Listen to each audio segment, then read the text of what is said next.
은혜 받을 하나님의 말씀 요한일서 1장 3절 우리 함께 읽습니다.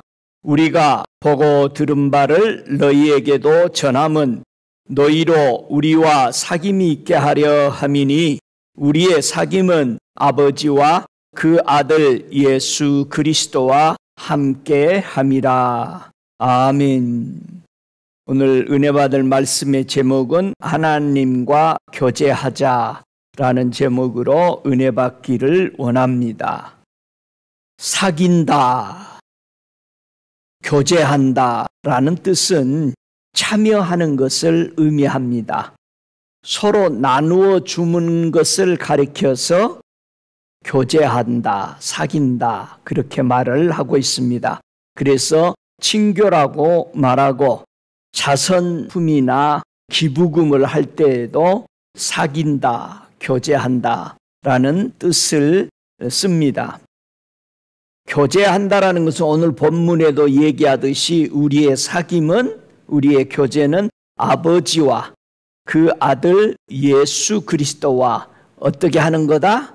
함께 하는 것이 뭐다? 그게 사귀는 것이고 그게 교제하는 것이다. 할렐루야. 하나님과 교제한다는 뜻은 함께하는 것을 의미합니다. 하나님과 사귀십니까? 교제하십니까? 했을 때 여러분이 나는 그분과 늘 함께한다 라는 것을 여기서 의미해 주고 있죠.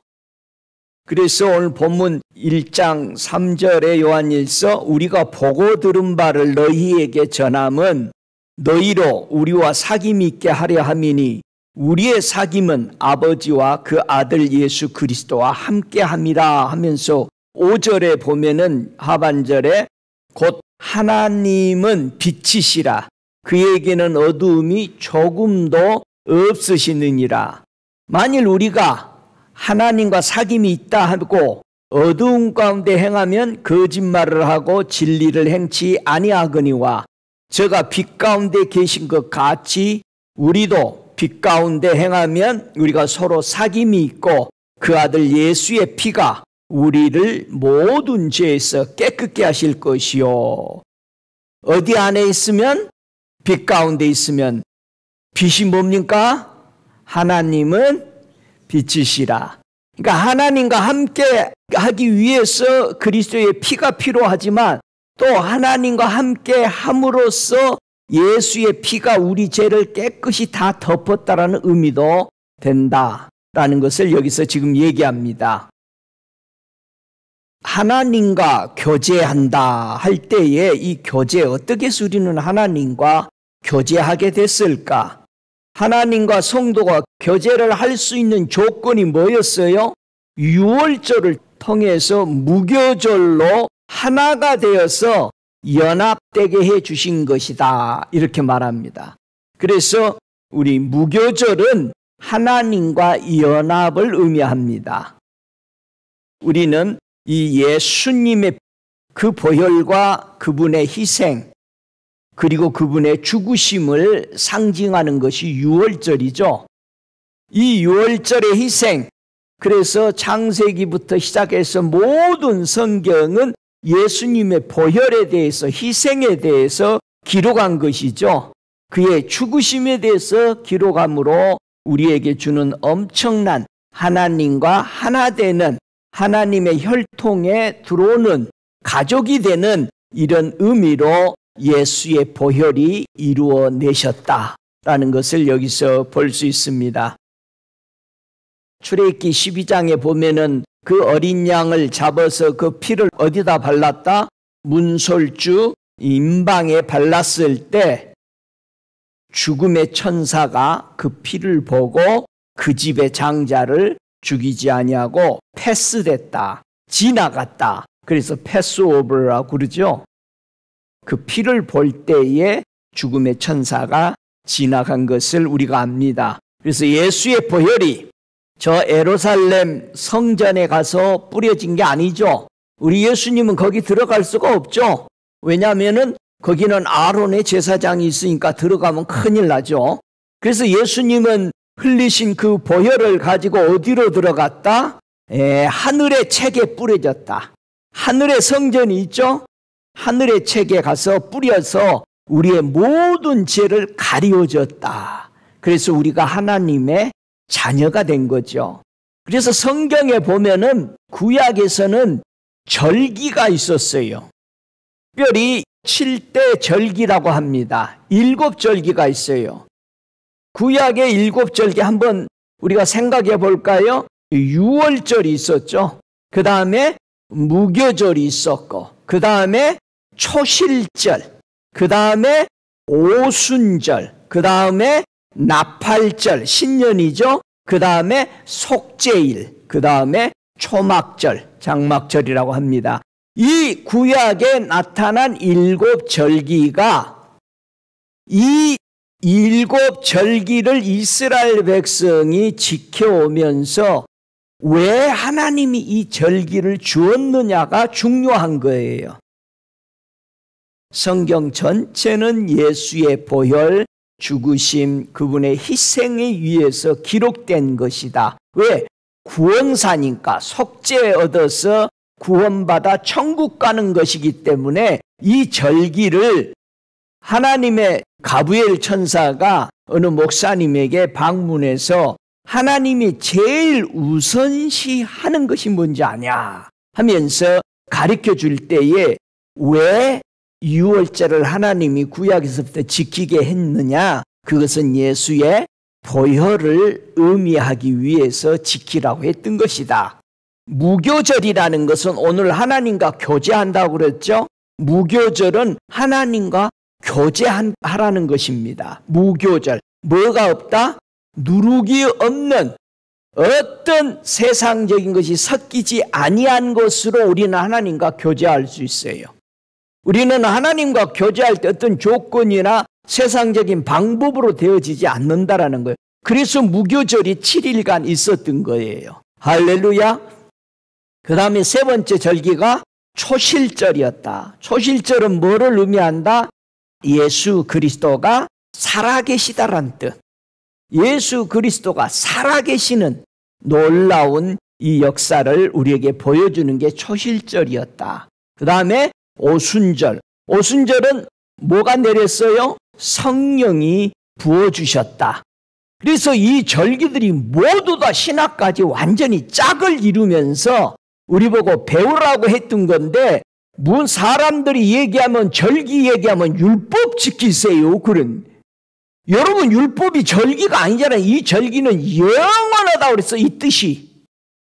그 다음에 나팔절이 있어요. 신년이죠. 신년은 뭐다? 나팔을 불어라. 나팔 불지 마. 그러잖아요. 이 나팔은 뭐 하는 거예요? 세상으로 나가서 알리라는 거예요. 그러니까 신년은, 이 나팔절은 밖에 나가서 알리라는 거예요. 이 나팔절이 본래 무슨 날이요? 창조한 날이야. 창조한 날. 그러면 6월절은 뭐서? 이 달로 달의 시작이 되라고 그랬어. 그래서 6월절이 달의 시작이에요.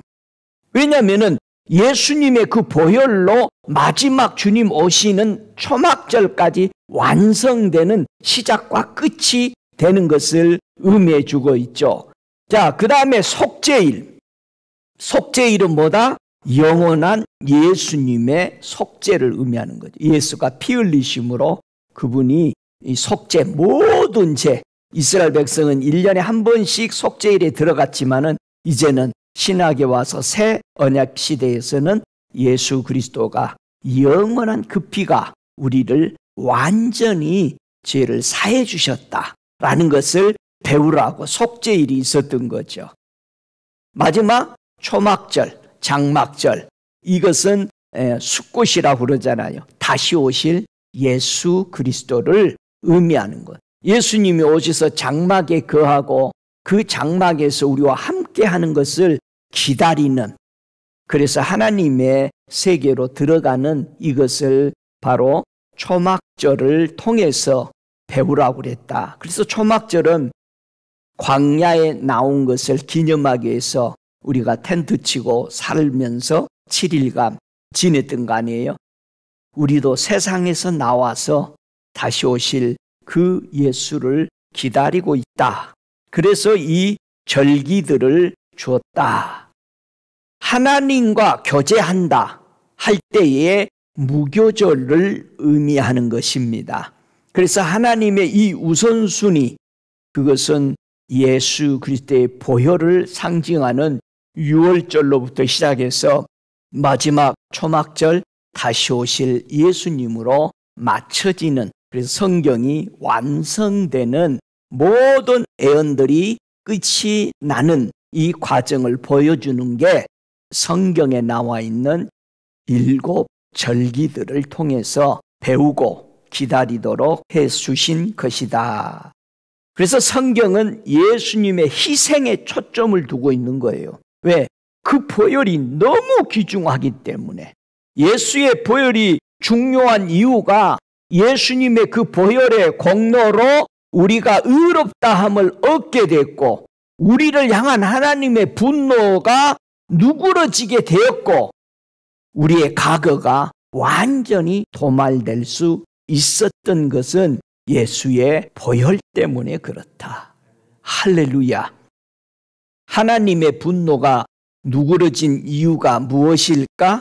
하나님의 순전한 공의가 세상의 죄악으로 손상이 되었기 때문에 하나님께서는 그 죄에 대해서 값을 치러야 될 무언가를 필요로 하셨기 때문에 예수님께서 친히 자신의 몸으로 그 값을 치르신 것입니다.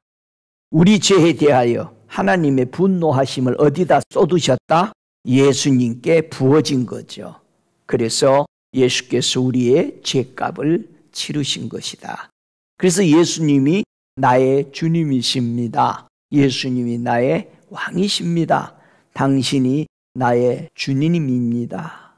그래서 우리 몸을 마치 노예에서 사온 주인처럼 우리가 지옥으로 가는 사망으로 걸어가고 있는 우리를 살려서 생명으로 옮겨줬기 때문에 그분은 나의 구주다. 그분은 나의 왕이시다. 그렇게 고백을 하는 겁니다. 우리 예수님께서 십자가 위에서 흘리신 그 보혈을 가지고 하늘 법정으로 심판대에 가신 겁니다. 우리의 악한 것, 우리의 연약함 것, 우리의 실수, 더 나아가서 우리의 무능력한 것까지 낱낱이 우리 주님은 기록되어 있는 그 책에 다 뿌려버린 겁니다. 예수의 피를 쏟으심으로 그 모든 것들이 하나님 앞에서 가리워져 버렸다. 그래서 죄는 가리워지고 허물은 사해진다. 이렇게 구약에서 표현했습니다. 여러분, 구약에서는요, 하나님의 율법이 기록되어 있습니다. 근데 신약시대에서는 하나님께서 그 법을, 그 돌에 새긴 그 법을 어디에다가 우리에게 새겼다? 신약에 와서는 우리의 마음판에 새기셨다. 그랬기 때문에 더 이상 우리는 어떤 법을 지켜야 하느냐 마느냐 하는 그런 문제가 더 이상 씨름할 필요가 없는 거예요. 우리는 마음판에 기록이 된 거예요. 단지 하나님께서 우리 마음에 두신 계명을 자원함으로 순종하면 되는 것입니다. 할렐루야. 자원하는 마음, 스스로 하는 마음. 예수님은 스스로 하셨다고 그러잖아요. 나는 스스로 있는 자다. 그 말씀은 나는 하나님의 말씀을 사랑해서 스스로 지킨다. 스스로 영원히 계시는. 그래서요, 우리 하나님은 옛 언약에서 하나님께서는 모든 죄와 불법을 모두 기억하시겠다고 그랬죠. 구약에서는 다 내가 구약에서는 기억하겠다. 옛 언약은. 근데 새 언약에서는 뭐라고 그래요?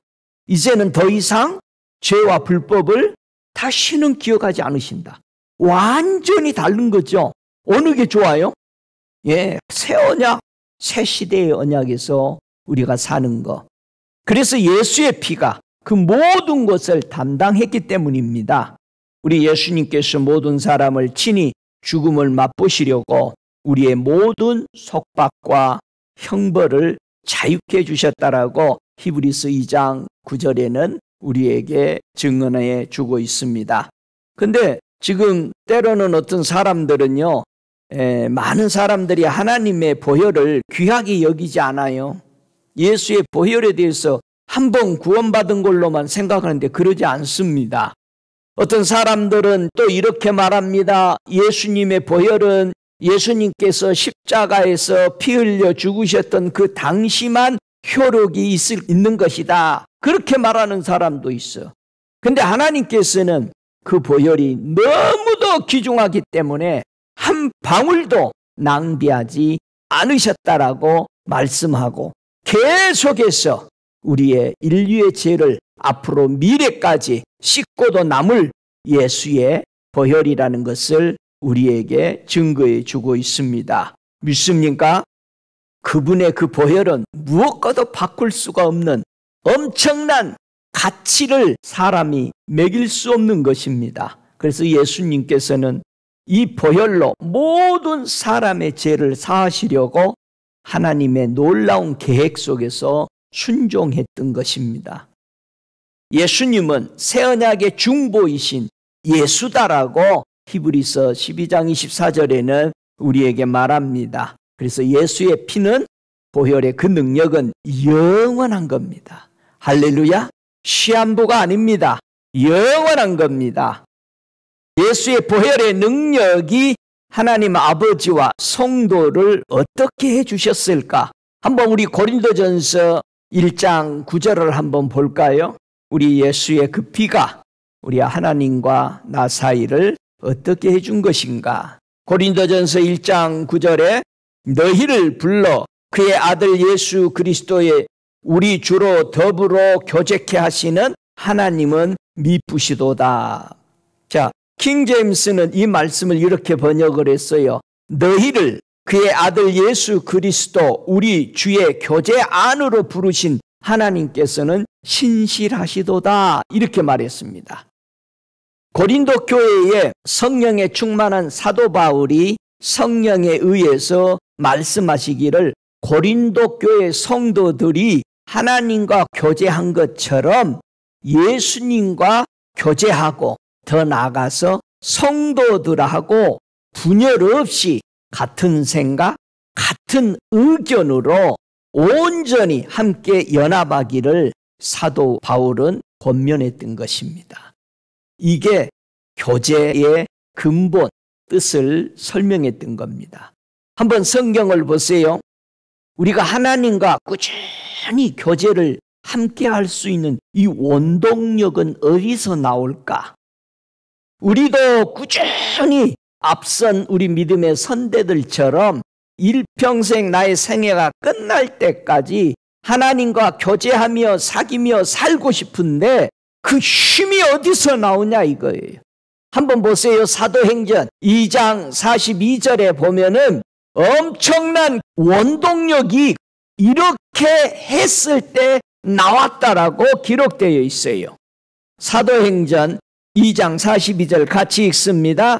저희가 사도의 가르침을 받아 서로 교제하며 떡을 떼며 기도하기를 전혀 힘쓰니라. 이미 성령 받았죠? 이들이. 자 보세요. 우리 믿음의 선대들이 하나님과 교제를 계속 유지할 수 있었던 비결이 첫째 뭐였다? 예수님의 가르침을 항상 받아들였다. 예수님의 가르침 외에는 사도들이 가르치지 않았다는 얘기예요. 두 번째, 하나님과 교제하듯이 성도 간에 서로 교제하였다. 할렐루야. 세 번째는 떡을 떼었다. 이게 떡을 떼었다니까 맨 펠로십, 예배 끝나고 밥 먹는 것을 생각하는데 여러분, 떡을 떼었다 하면 항상 우리는 뭘 생각해야 돼? 성찬. 성찬을 생각해야 되는데 오늘은 펠로십, 우리 끝나고 뭐 먹어요? 어느 교회 청년이 그런데 아침에 들어오면서 사모님을 보고 사모님 오늘 점심 뭐예요? 그렇게 이세 자녀들이 물어봤다면서 어느 사모님이 그 얘기를 해요. 아니 우리 주일학교애들은요 들어오면 나만 보면 그래 오늘 점심 뭐 줘요? 그랬다 그래. 얼마나 맛있고 기대가 되면은 그랬는지. 그런데 성경에서 떡을 뗐다 초대교회와 성경 전반에 얘기할 때는 성찬을 의미합니다. 그 다음에 네 번째, 이들은 뭐 했다?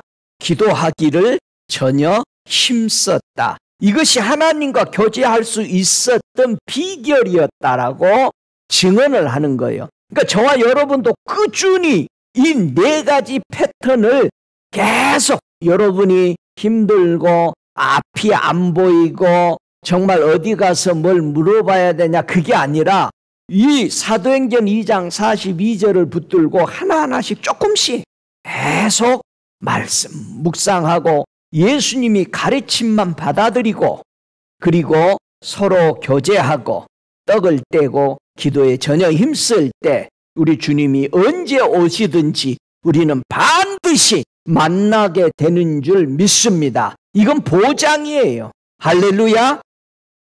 하나님과 교회가 한마음 한뜻이 되는 어떤 떡을 뗐을까?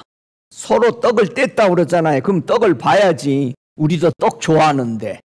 고린도전서 10장 16절에 보면은 떡을 뗐다, 성찬을 했다라는 것을 보여주죠.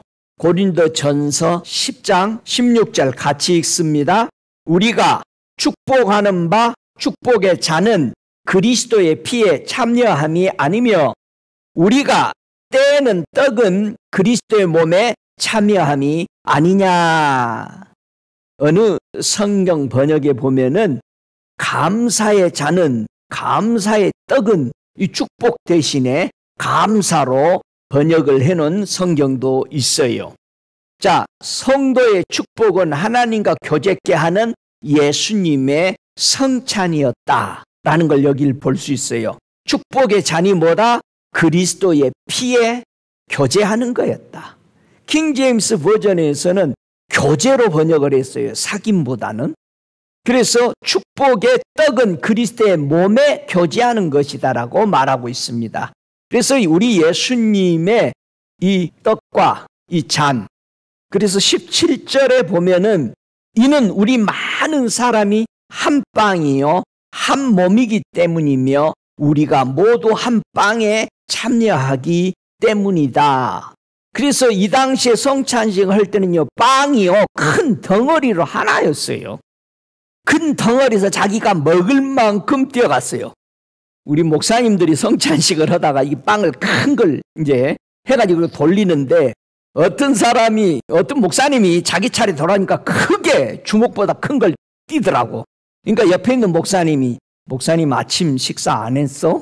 그러게 하면서 목사님들이 뺑 돌려 미국 목사님들 같이 이렇게 성찬식을 할 때 웃으면서 그 떡을 떼면서 울기도 하고 그 떡 하나로 이렇게 뗐거든요. 킹제임스 버전에서는 17절에 우린 많은 사람이 한 빵, 한 몸이 때문에 우리는 모두 그 한 빵에 참여하기 때문입니다. 곧 누구야? 예수 그리스도죠. 예수 그리스도의 떡 하나, 빵 하나야. 예수 그리스도 외의 걸 우리가 먹으면 안 되는 겁니다. 오직 예수 것만 먹으십시다. 아멘. 빵은 하나야. 예수님으로. 다른 거 섞으면 안 돼요. 그래서 누룩이 없는 무교절 때 하나님과 뭐가 된다? 교제가 된다. 그래서 무교절은 하나님과 교제하는 거예요. 우리가 예수님 떡 외에는 절대 먹으면 안 되는 거예요. 할렐루야. 그러면은 이 피와 이 살을, 떡과 이 잔을 어떻게 먹으라고 예수님이 가르쳐줬냐. 야, 성찬식 지대로 한번 지켜볼래?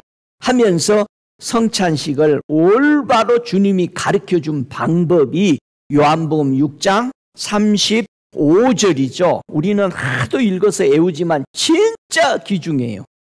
저는 수없이 예수님의 이 잔과 이 떡을 어떻게 먹습니까 하고 몇 년 동안 성경 읽으면서 묻고 또 물었는데 어느 날 요한복음 6장을 쭉 읽어 내려가는데 35절에 딱 가서는 우리 주님이 뭐라 하냐면 네가 지금까지 고민하고 있는 네가 내 떡과 잔을 어떻게 먹냐고 물었던 이 말씀이 이렇게 먹는 방법이란다 하면서 요한복음 6장 35절을 가르쳐 주셨거든요. 함께 읽습니다. 예수께서 가라사대 내가 곧 생명의 떡이니 내게 오는 자는 결코 줄이지 아니할 터이요 나를 믿는 자는 영원히 목마르지 아니하리라. 오, 할렐루야. 그러니까 예수님의 살과 예수님의 피를 먹고 마시는, 하나님과 교제하는 그 비결은 예수님께 오는 자가 떡을 먹는 거예요. 그러니까 우리는 무조건 누구에게 가야 돼? 예수님께 가야 돼. 그게 뭐다? 떡을 먹는 거예요. 줄이지 않는다고 그랬잖아. 그래서는 제가 이걸 찾아보고, 야, 이거 줄이지 않는 게 떡 먹는 거네. 그리고는 두 번째, 예수님을 믿는 자가 피를 마시는 거예요. 목마르지 않는다네. 왜 예수를 믿으면서도 계속 갈증이 나냐, 사람들이. 야, 그 뭐 다른 거 없어. 예수를 못 만나니까. 예수님을 만나고 나면은 목마르지 않아요. 예수를 안 만나고 나니까 자꾸 다른 거 찾아. 그러니까는 비대해지는 거예요. 예수 거 안 먹으면은 몸이 불어나요. 다른 거 가져오면, 이스트 가져오면 불어나요.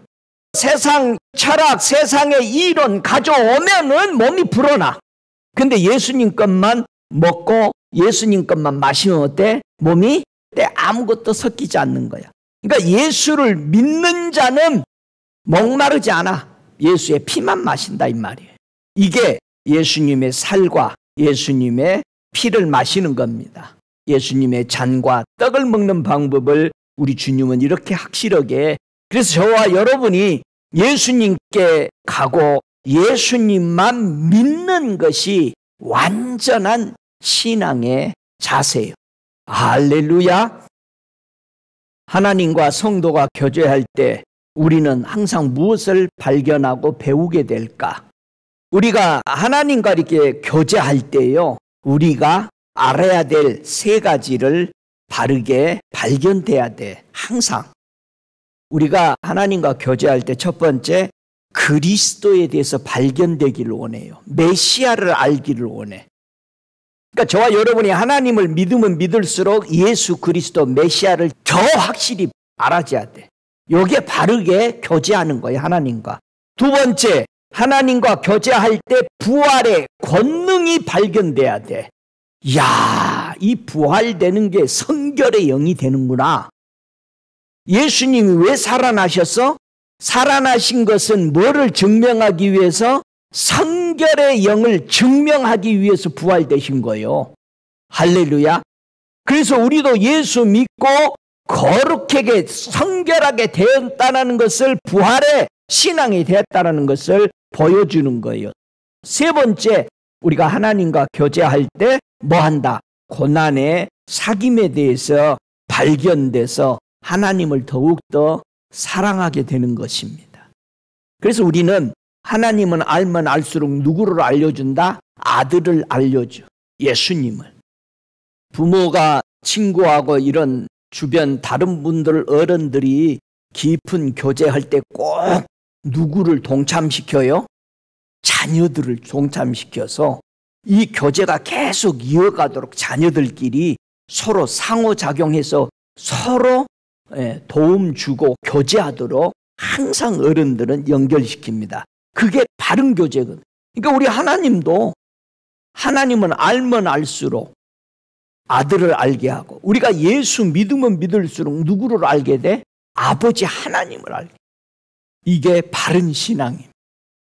초대교회 때 예루살렘 교회, 예수님의 복음으로 유대교에서 나온 예루살렘 교회를 말할 때 유대교에서 나온 교회를 얘기하는 거예요. 예루살렘 성전을 말하는 게 아니고. 그래서 유대교에서 나와 예루살렘 교회, 초대교회를 세운 이 사람들과 이제 조금 뒤에 이방 교회들이 교회를 세우고 서로 이제 무엇을 나누었어요? 예루살렘 교회가 많이 핍박을 받고 흉년까지 와서, 왜냐하면 유대교에서 나오니까 모든 혜택들을 다 끊어버렸잖아요. 그러니까 이제 예루살렘 교회는 독립적으로 서야 되죠. 도움이 아무도 받을 수 없었으니까 사도들이 이방 교회에게 요청을 했어요. 바울한테 우리 예루살렘 교회를 좀 도와줬으면 좋겠다. 그래서 바울도 이미 기도하면서 나도 그렇게 하는 것이 옳다라고 생각했는데, 그랬는데 기다린 거지. 저쪽에서 원할 때 줘야 되잖아. 내가 아무리 돕고 싶어도 가만히 기다려야 돼. 저쪽에서 달라고 그래야 되는데 내가 먼저 주면은 내가 너보고 언제 달라고 그러더냐 하면서 이제 또 틀어지거든요. 그러니까 성령이 하시는 일은요, 내가 먼저 응답을 받았어도 좀 기다리면 저쪽에서도 응답 받고 와요. 그래야지 정확하게 누가 뭐 위에 있고 누가 밑에 있고 서로 주종이 안 되고 똑같은 형제로서의 도움을 주고받고 할 수가 있죠. 로마서 15장 26절에 보니까 마게도냐와 아가야 사람들이 예루살렘 성도 중 가난한 자들을 위하여 기쁘게 얼마를 동정하였습니다. 이들에게 교제했다 이 말이에요. 동정이 아까 나눠주는 게 뭐라고 그랬어요? 교제한다는 거였어. 그래서 야고보서에도 야 형제가 어려운 줄 알면서 야 기도해주고 그냥 조금이라도 뭘 주면서 같이 좀 참고 기도하자 그렇게 해야 되는데, 내가 너 기도했으니까 집에 가서 가만히 있어라 그리고 뜨시게 해라. 아니 어떻게 뜨시게 해. 먹을 거 있어야 뜨시지. 배가 뜨뜻해야 돼요. 옷 아무리 끼어 입어도 추워요. 그런데 옷은 얇아도 속에 뜨끈뜨끈한 이 라면 국물 먹고 나면 어떻게 해요? 속에서 뜨거워지거든요. 그래서 속을 뜨시게 한 거죠. 우리의 영이 뜨거워지면은 겉도 뜨거워져요. 할렐루야. 고린도후서 8장 4절에도 은혜와 성도 섬기는 일에 참여함에 대하여 우리에게 간절히 구하니, 예루살렘 교회에서 이방 교회들에게 좀 도와달라고 그런 거예요.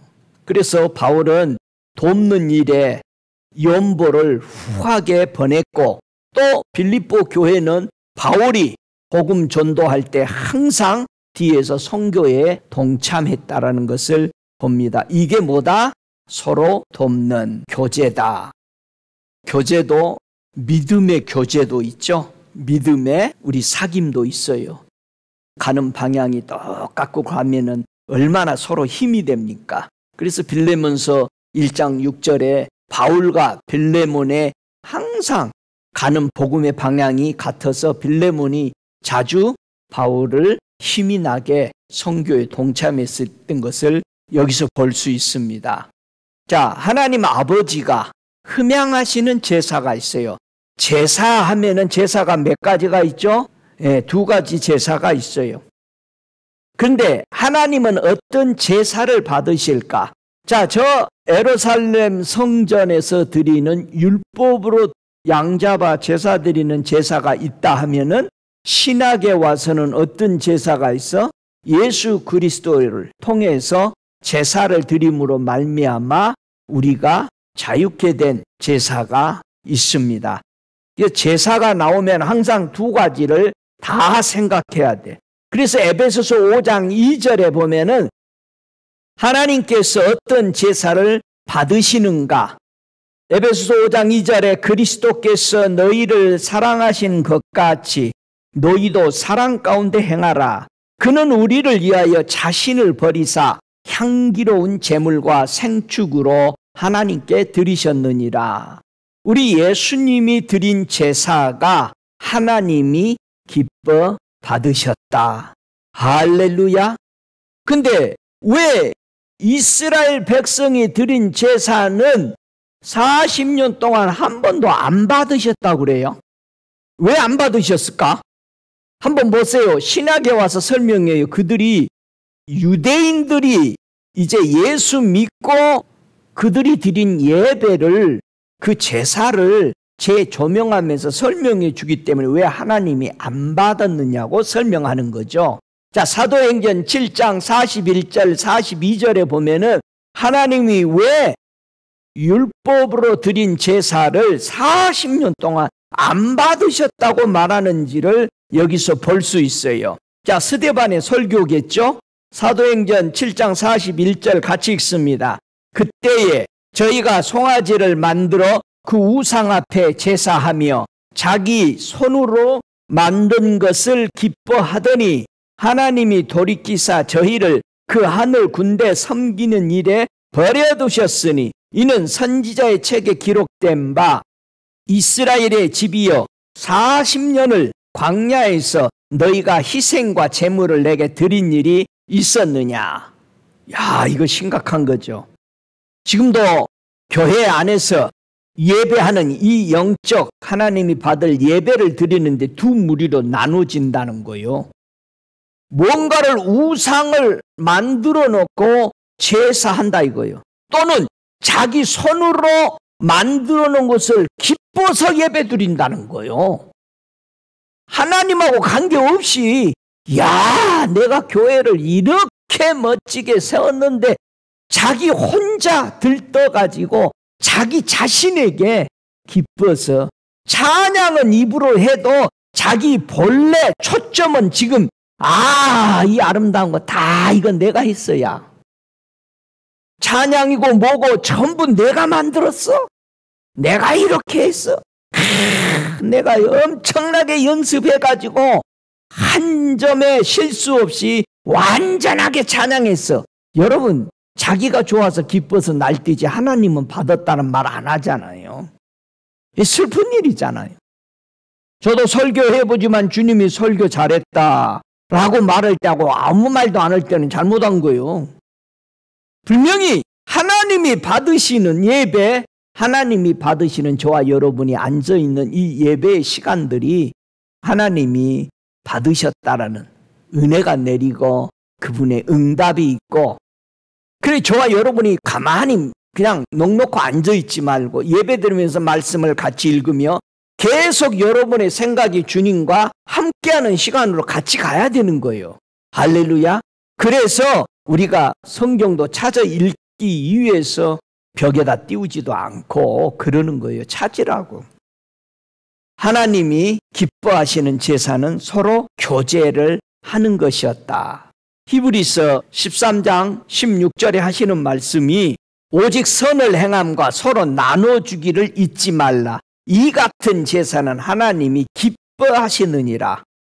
여러분, 서로 나눠준다니까 다른 사람 나눠주는 게 아니라 하나님의 복음이 증거되는데 하나님의 종들이 선교 지역이나 교회에서 어떤 사역을 하기 위해서 이렇게 적은 거 큰 거 할 때에 얼마나 기도하면서 물질이 없을 때, 인원이 없을 때, 일할 사람이 없을 때 앞으로 전진하지 못하며 기도하잖아요.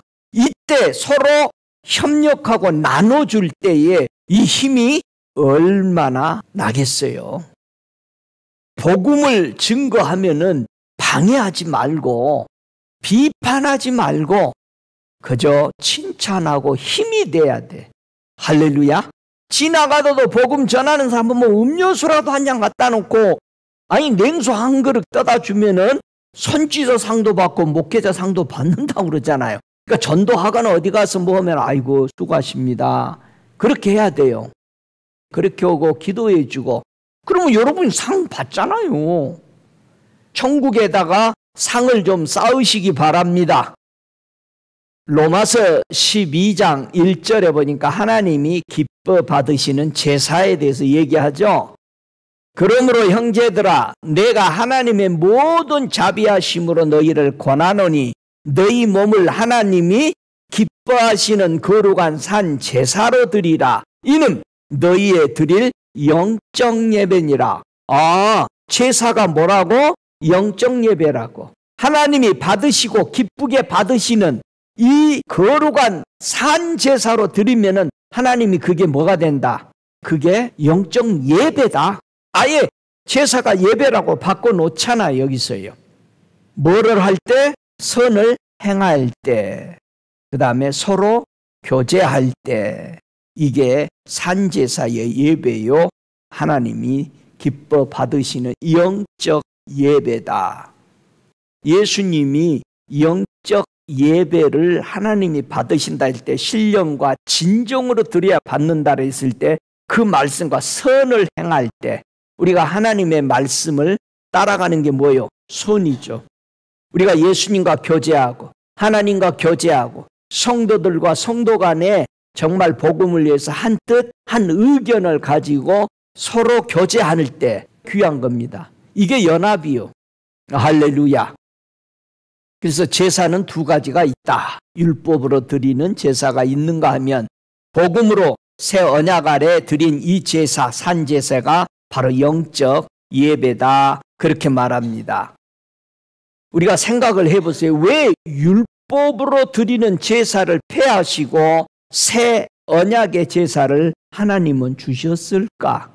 왜 주신 것 같아요? 자, 히브리서 7장 19절에 보니까 왜 율법으로 드리는 제사를 폐지하시고 새 언약의 제사를 주셨는지 그 이유가 나오죠. 히브리서 7장 19절 함께 읽습니다.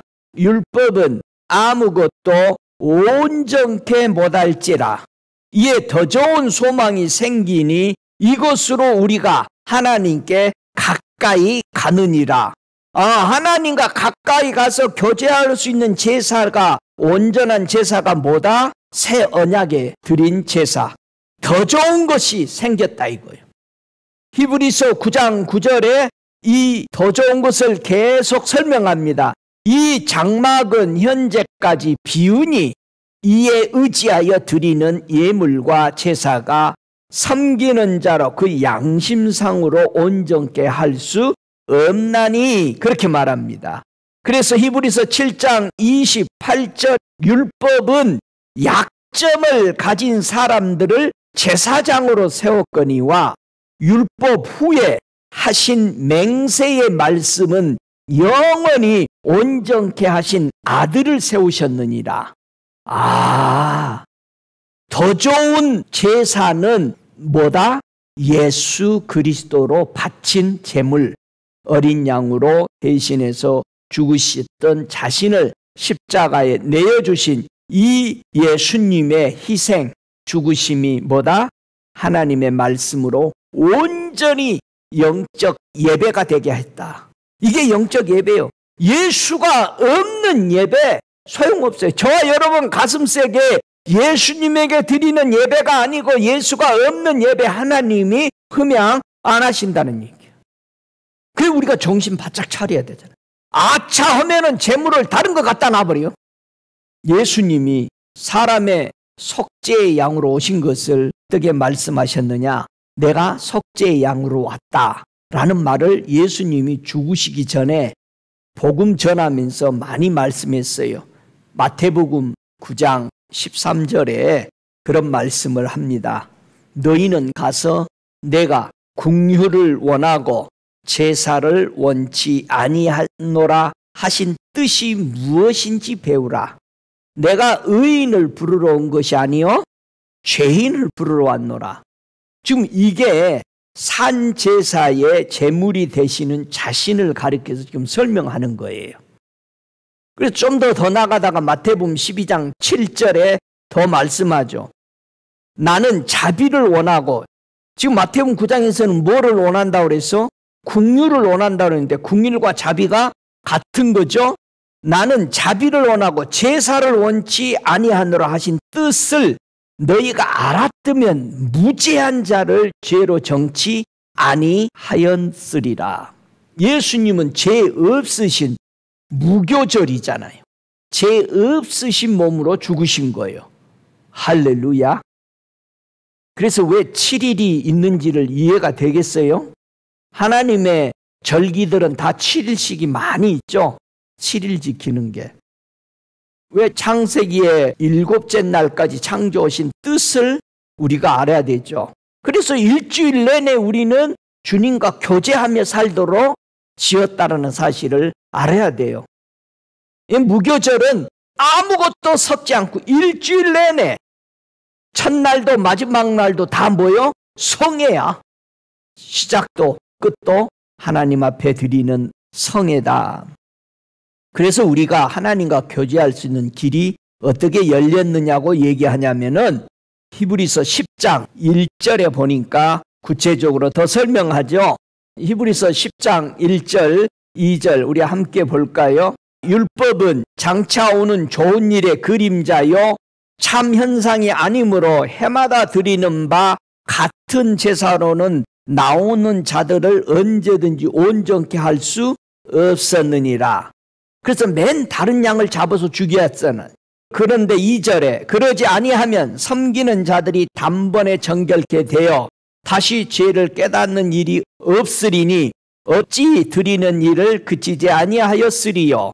그러나 이 제사들은 해마다 죄를 생각하게 하는 것이 있나니 이는 항소와 염소의 피가 능히 죄를 없이 하지 못함이라. 그러므로 세상에 임하실 때 가라사대 하나님이 제사와 예물을 원치 아니하시고 오직 나를 위하여 한 몸을 예비하셨도다.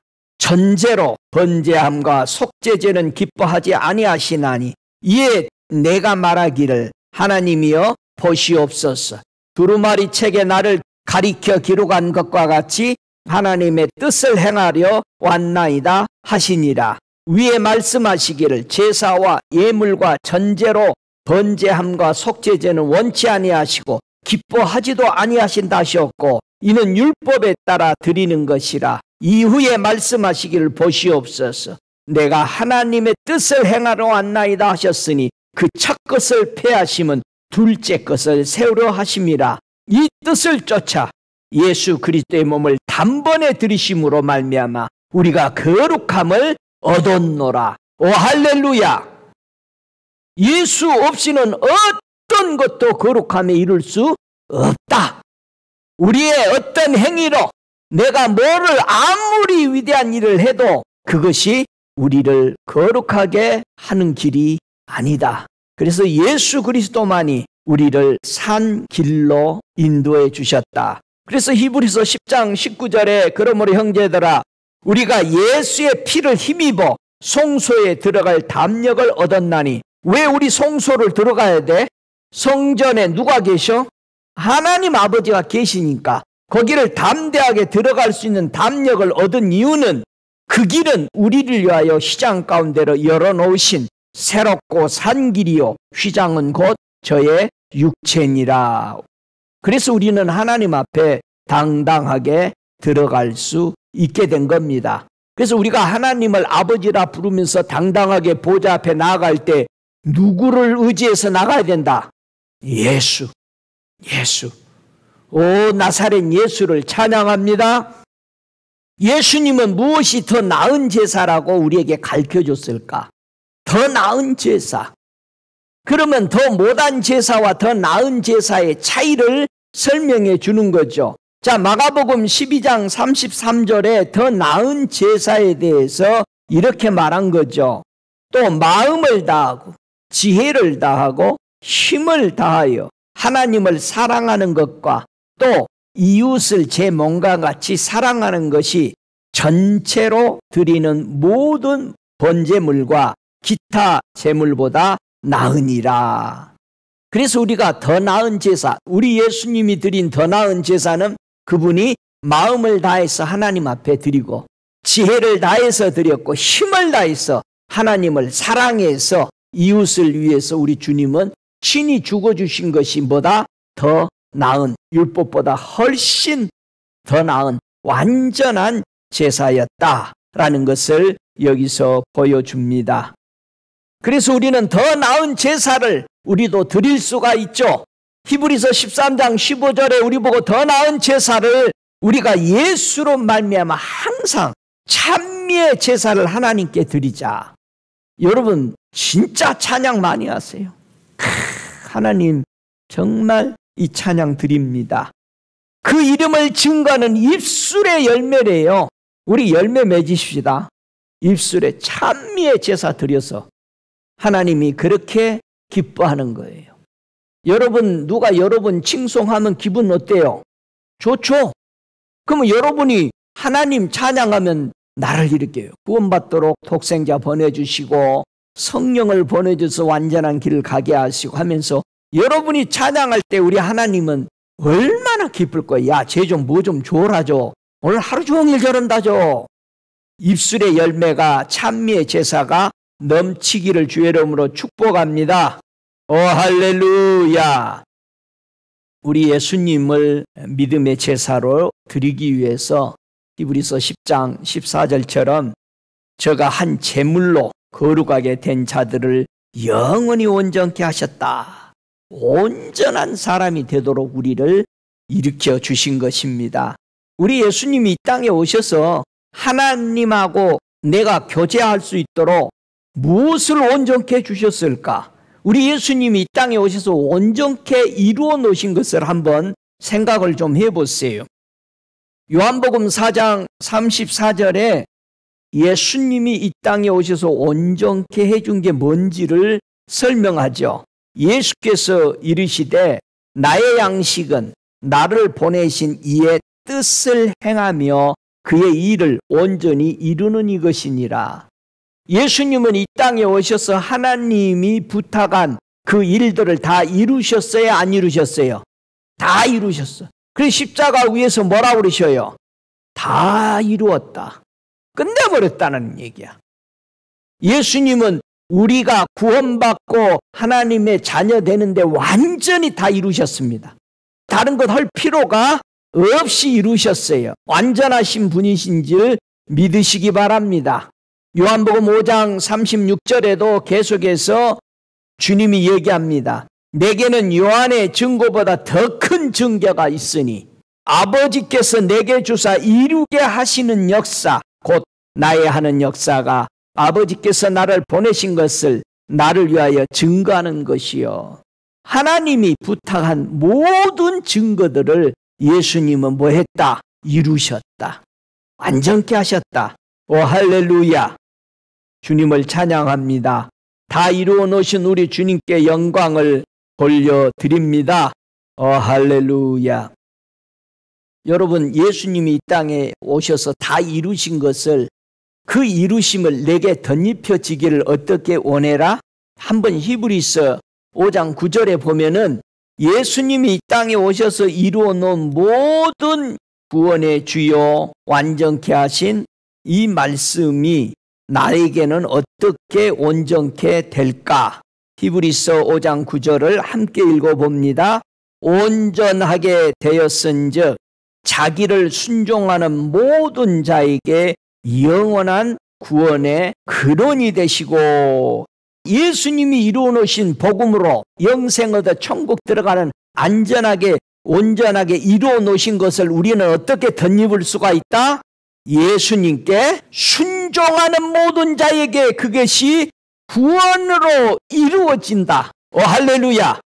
우리가 순종하는 것도 다 결국은 주님을 위해서 순종하는 것 같은데 누구를 위해서 순종하는 거예요? 나를 위해서 하는 거야. 결국은. 여러분, 부모가 자녀들에게 이래라 저래라 말 많이 하는데 잔소리라고 안 들으려고 하는데 결국은 누구 잘 되라고 그런 말이요? 자기 잘 되라고 그런 말이었어. 부모는 다 살아와 봤으니까 상관없어. 자식 바르게 가도록, 고생 안 하고 가도록 하기 위해서 그 말 한 거요. 자기 위해서 한 거요. 그런데 애들은 무슨 생각을 해? 부모를 위해서 하는 것 같이 생각한다는 거예요. 우리가 예수 믿으면서 그렇게 생각하는 게 많아요. 하나님은 모든 것을 누구를 위해서 말했다고? 나 잘 되라고, 내가 구원받고 천국 오라고 그 말을 하신 겁니다. 하나님은 사랑이십니다. 여러분, 하나님 사랑하십니까? 할렐루야. 어떻게 우리는 하나님이 사랑이 내 안에 참으로 온전케 될 수 있을까? 요한 1서 2장 5절에 보니까 한번 읽어볼까요? 하나님의 사랑이 내 속에 온전케 되는 방법이 요한 1서 2장 5절에 누구든지 그의 말씀을 지키는 자는 하나님의 사랑이 참으로 그 속에서 온전케 되었나니 이로써 우리가 저 안에 있는 줄 아노라. 우리가 하나님의 사랑이 내 안에 완전히 이루어지는 것은 뭐다? 그의 말씀을 지키는 것이다. 이렇게 살아라. 예, 이거 다 놔줘라고 그러셨네요. 그러면은 내 안에 하나님이 계시고 내가 하나님 안에 거하게 된다. 그 말씀 안에 들어가 있는 거예요. 이걸 보고 뭐라고 한다? 교제라고 그런다. 교제는 함께 하는 거예요. 함께 하는. 교제하라니까는 교회 주일날만 교제하는 게 아니고 7일 내내 무교절로 누룩 넣지 말고 요한일서 4장 12절에 어느 때나 하나님을 본 사람이 없으되 만일 우리가 서로 사랑하면 하나님이 우리 안에 거하시고 그의 사랑이 우리 안에 온전히 이루느니라. 요즘은 성령 시대잖아요. 성령 받고 하나님 앞에 준비된 사람들이 천국 많이 다녀오잖아요. 천국 가니까 하나님이 앉아 계시고 우편에는 예수님 계시고 좌편에는 성령님이 계시는 것을 보고 오는 사람들이 이제는 많아졌어. 믿습니까? 예, 하나님을 본 사람이 없으되 그 말은 구약에서도 다 예수님이 나타나신 것을 봤잖아요. 그렇죠? 모세도 주와 함께, 아브라함도 주님과 함께 본 거예요. 자, 여기서도 분명히 얘기하는 거예요. 이제는 하늘이 열려서 수많은 사람들이 가서 하나님을 보고 예수님을 보고 성령님을 보고 오는 거예요.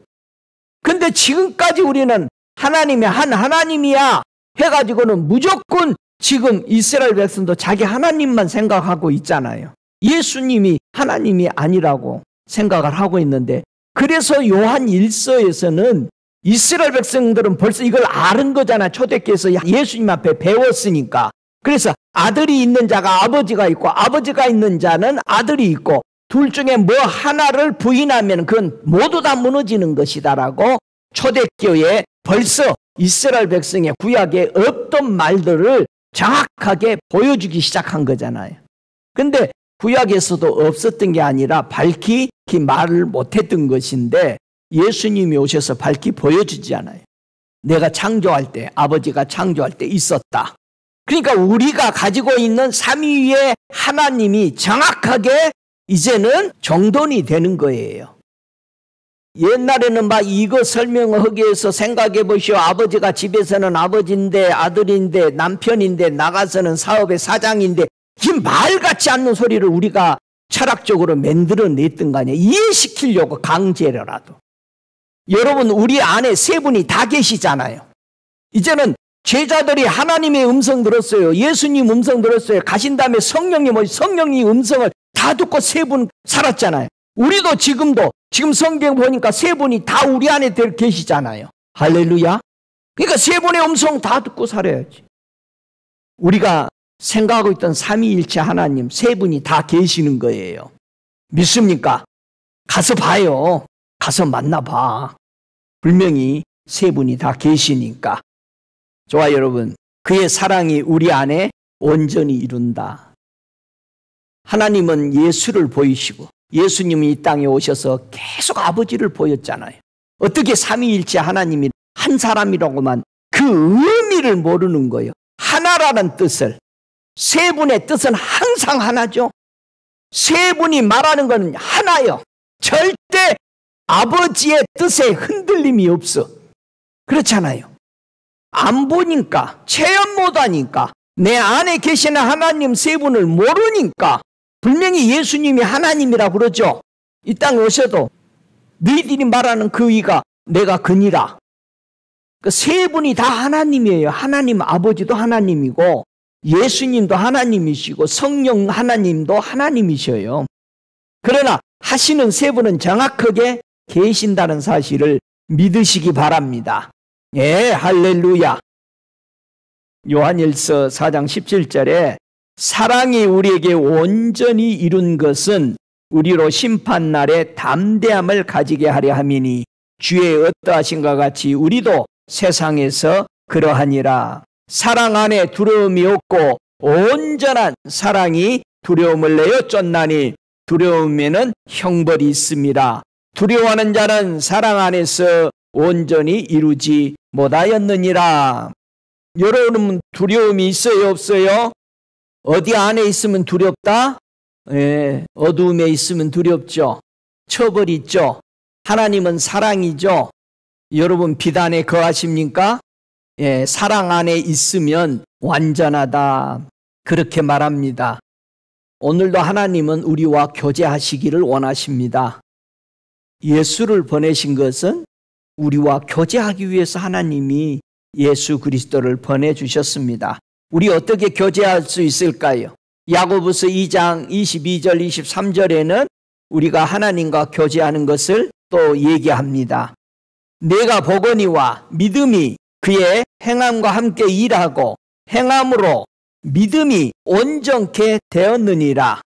이에 경에 이른바 아브라함이 하나님을 믿으니 이것을 의로 여기시다는 말이 응하였고 그는 하나님의 벗이라 칭함을 받았나니 그렇게 말합니다. 우리는 하나님을 믿으니까 뭐로 여겨준다? 의인이다라고 그런 거예요.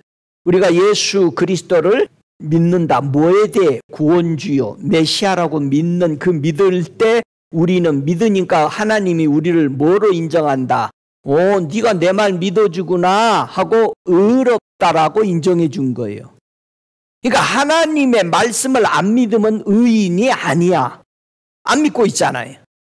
그래서 의인이 되었으니까 하나님의 벗이 됐다. 친구가 됐다. 와, 또 하나님과 친구된 사람이 우리가 알죠. 누가 있어요?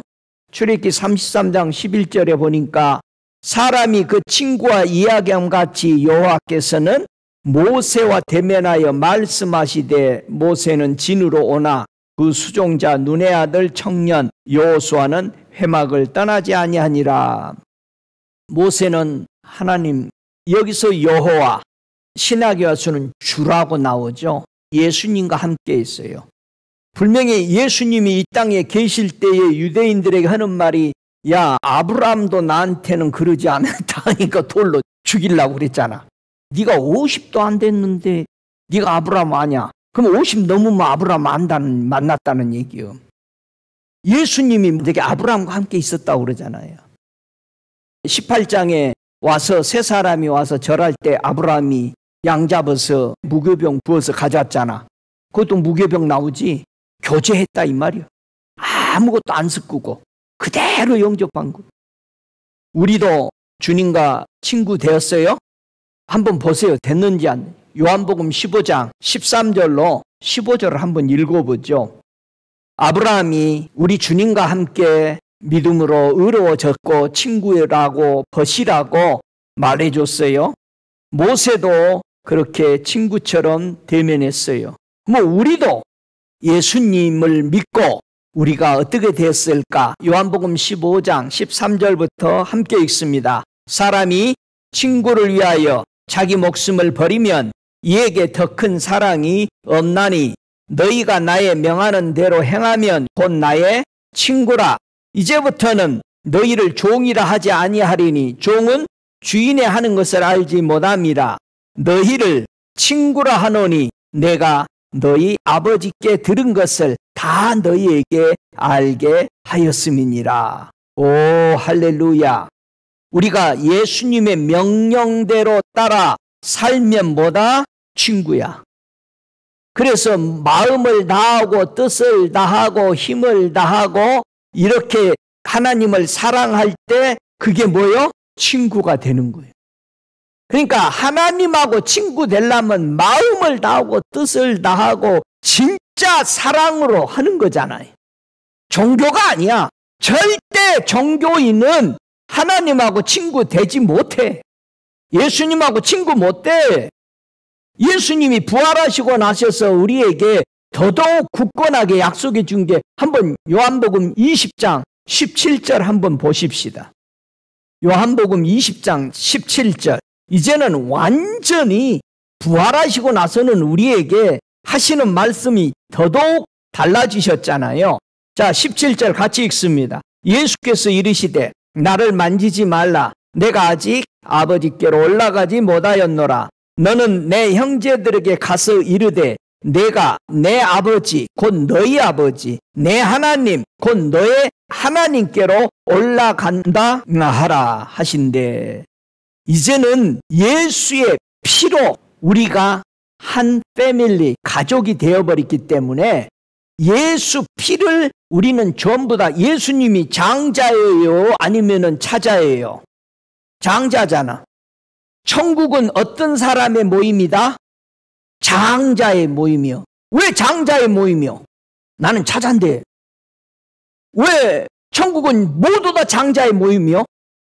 우리는 누구 피를 받았어? 장자의 피를 받았으니까.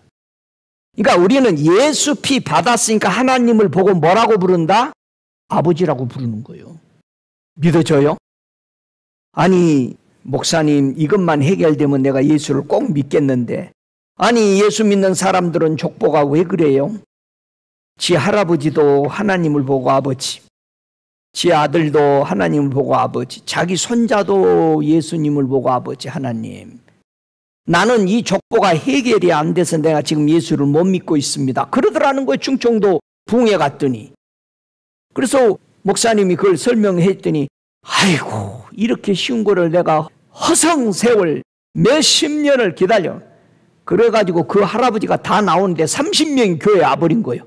그 집이 정선이야, 정선. 다 나와버린 거예요. 정치인들 다 나와버린 거지. 교회 가득 차버렸다는 거, 시골이. 우리 예수님의 피를 모두 다 개인적으로 다 구원이 받아야 되잖아요. 그러니까 모두 다 하나님을 아버지라고 부르는 거예요. 누가 부르듯이? 예수님이 부르듯이. 그래서 예수님의 장자의 피를 우리는 받았으니까 우리는 죽지 않아요. 장자가 예수의 피 발라서 장자가 안 죽었죠? 예, 안 죽어. 그래서 우리는 하나님을 뭐라고 부른다? 아버지라고 부르고, 하나님, 너희 하나님, 내 하나님, 너희 하나님. 오, 할렐루야. 하나님은 오늘도 그분과 온전히 하나 되기를 원하십니다. 하나 되기를 원한다, 안 한다? 원한다. 우리는 하나님과 하나 될 수 있다, 없다? 있다. 이게 지금 가브리엘 천사가 얘기해 주는 거예요. 이 일은 하나님의 말씀과 성령을 통해서 성취될 수 있습니다. 오, 할렐루야.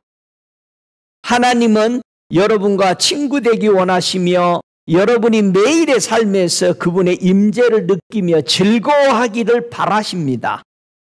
여러분의 삶에서 매일 하나님의 임재 느끼고 즐겁고 기뻐야 돼. 아무리 세상의 일들이 산더미같이 여러분을 압박이 온다 할지라도 여러분 삶에서 하나님의 임재를 느끼고 즐거워하시기 바랍니다. 그게 무슨 뜻이요? 하나님의 뜻이요. 그래서 기뻐해야 돼. 여러분이 신경 쓰고 여러분이 내천자 이마에 그리고 다니면은 사탄이 좋아해.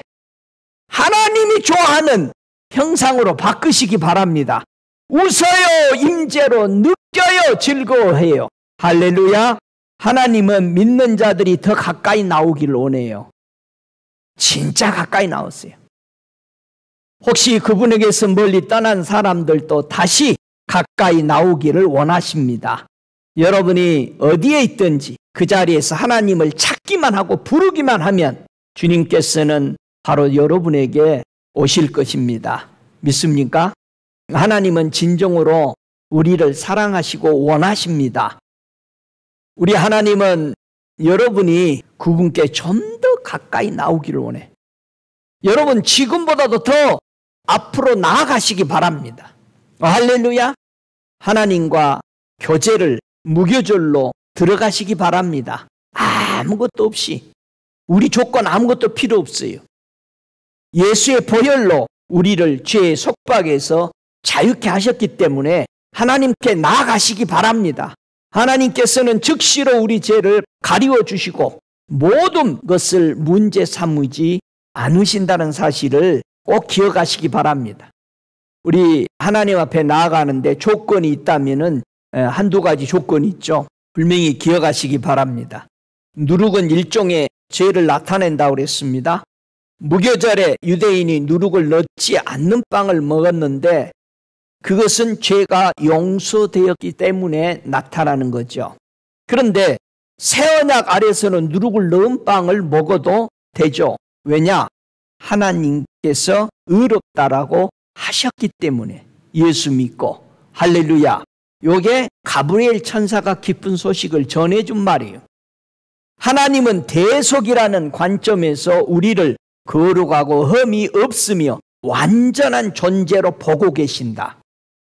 우리 예수님이 완전하신 분이기 때문에 그분 영접하면 우리를 다 뭐로 본다? 완전한 존재로 보신다. 우리는 더 이상 우리의 죄나 실수를 하나님은 보지 않으신다. 믿으시기 바랍니다. 자, 하지만 의도적으로 반항심을 품거나 우상을 숭배하는 자들에게는 어린 양의 피가 효력이 없습니다. 두 가지입니다. 내가 반항해서 하나님을 향해 등 돌리고 있는 것, 우상을 섬기고 있는 것, 이 두 가지가 그리스도의 보혈이 효력이 없어져 버립니다.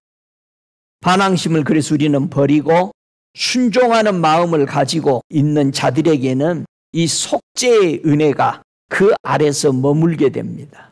그 보호 아래 우리가 있게 되는 것입니다. 이기적이고 죄를 좋아하는 자신의 본성을 우리는 버려야 합니다. 하나님을 섬기고 사랑하기로 선택하시기 바랍니다. 이건 여러분의 선택입니다. 나는 하나님만 섬기겠다. 할렐루야. 함께 일어나셔서 오늘도 이런 축복이 예수 그리스도 안에서 초청을 여러분에게 하고 있습니다.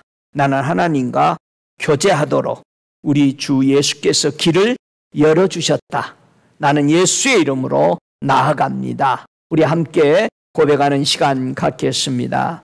살아계시는 아버지 감사합니다. 오늘 하나님과 교제하라는 이 무교절을 통해서 배우게 하심을 감사합니다. 주님, 내가 생각했던 종교의 방식에서 벗어납니다. 율법에서 벗어나서 복음으로 들어옵니다. 예수의 그 피가 나를 완전히 덮어 죄와 그 불법에서 기억도 않도록 하나님의 보좌에 있는 그 책에서 다 덮어주셔서 감사합니다. 때로 내가 실수할 것까지 아버지는 아시고 이걸 다 덮어주신 것을 믿습니다. 주님, 더 이상 우리의 흠을 보지 아니하고 예수의 그 피 때문에 우리를 완전한 자로 보시는 이 놀라운 축복을 감사합니다. 우리가 실수하고 사람들에게 잘못 대함으로써 고민하는 것까지도 아버지는 이미 용서하시고 그것까지도 덮어주신 하나님의 은혜를 찬양합니다. 오, 주를 찬양합니다. 고백하시기 바랍니다. 그분을 높이시기 바랍니다. 그분이 여러분을 찾아와 주셔서 하나님을 아버지라 부르게 하시고 성령을 통해서 하나님 아버지와 주 예수 그리스도를 더 깊도록 깨닫게 해주시고 하나님 앞에 가까이 가도록 인도하신 오, 우리 아버지 하나님의 계획을 찬양합니다. 아버지의 사랑을 찬양합니다. 우리를 빛 가운데로 이끌어 주신 그동안의 어둠에 있으며 사망으로 가던 나를 우리 예수 그리스도의 그 빛, 아버지 하나님의 그 빛을 보게 하심을 감사합니다. 주님, 예수의 그 죽으심과 우리 예수님의 그 희생과 예수님의 그 보혈을 우리는 다시 한번 가슴에 새깁니다. 오늘도 예수께로 나옵니다. 오늘도 예수 그리스도를 믿습니다. 오직 그분 안에 하나님의 보좌 앞에 당당하게 아버지, 제가 왔습니다 하고 나아갑니다. 주님, 이곳을 바라보시고 하감하여 주셔서 저들의 마음을 기쁘게 흠양하여 주실 줄 믿습니다. 우리는 주의 자녀입니다. 더 하나님의 보좌 앞에 더 가까이 나아갑니다.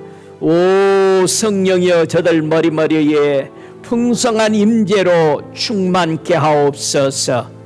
오, 이 임재가 저들을 덮으면서 자유함을 얻게 하소서. 자유할지어다.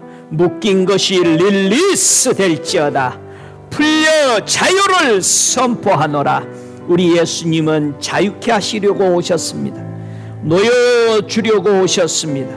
묶인 자가 놓여나고 갇힌 자가 나오게 하고 어둠에서 빛으로 나오게 되는 이 놀라운 은혜를 감사합니다.